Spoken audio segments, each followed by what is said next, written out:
Bartholomew and the Oobleck by Dr. Seuss.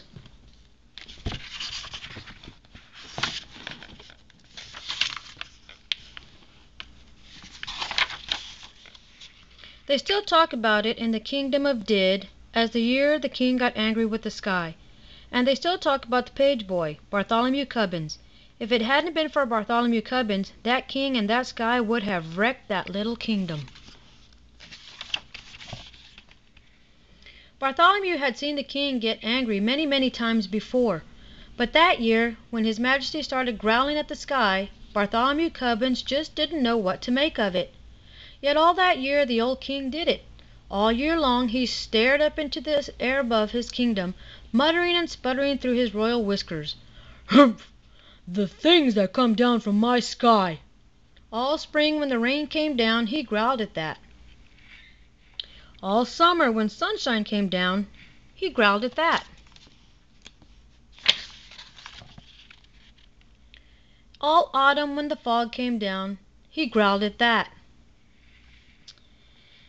And that winter when the snow came down, he started shouting, "This snow, this fog, this sunshine, this rain, bah! These four things come down from my sky." "But, King Derwin," Bartholomew tried to calm him, "you've always had these same four things come down." "That's just the trouble," bellowed the king. "Every year the same four things. I'm mighty tired of those old things. I want something new to come down." "Something new come down?" Bartholomew gasped. "That's impossible, Your Majesty. You just can't have it." "Boy, don't you dare tell me what I can or cannot have. Remember, Bartholomew, I am king." "I know, sire," said Bartholomew. "You rule all the land and you rule all the people, but even kings can't rule the sky." "Can't, eh?" His Majesty flew into a terrible rage. "Well, maybe other kings can't do it, but maybe I'm one king who can. You mark my words, Bartholomew Cubbins, I will have something new come down." But how to get something new to come down?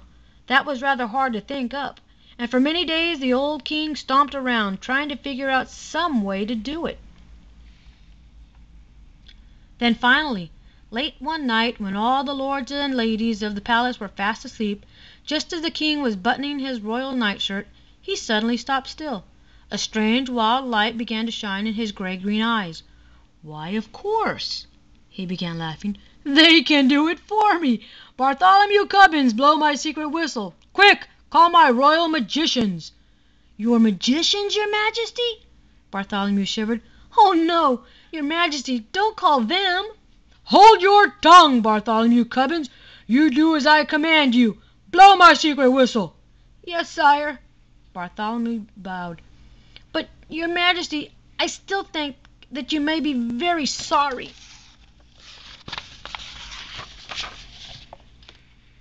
He took the king's secret whistle from its secret hook.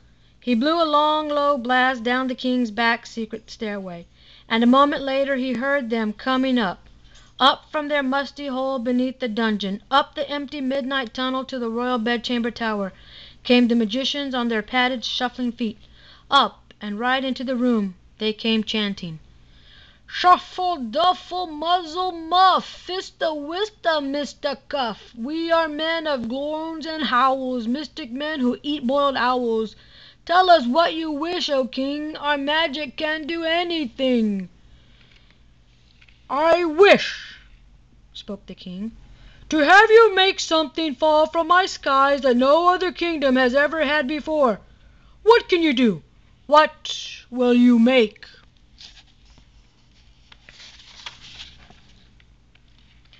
For a moment they stood thinking, blinking their creaky eyes. Then one spoke one word, "Oobleck."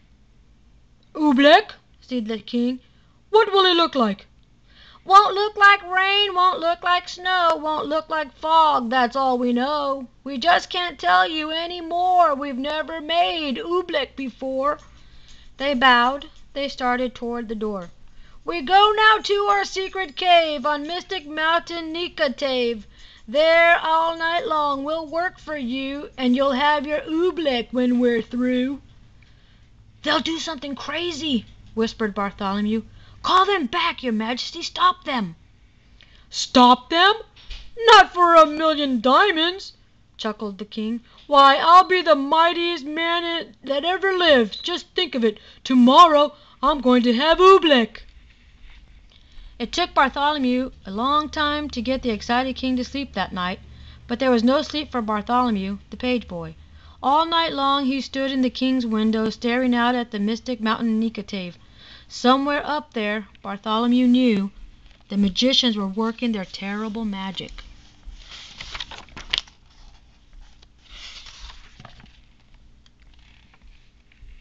All night the magicians did. All night they walked circles round their magic fire, making magic mumbling with their clucking tongues. "Oh, snow and rain are not enough. Oh, we must make some brand new stuff.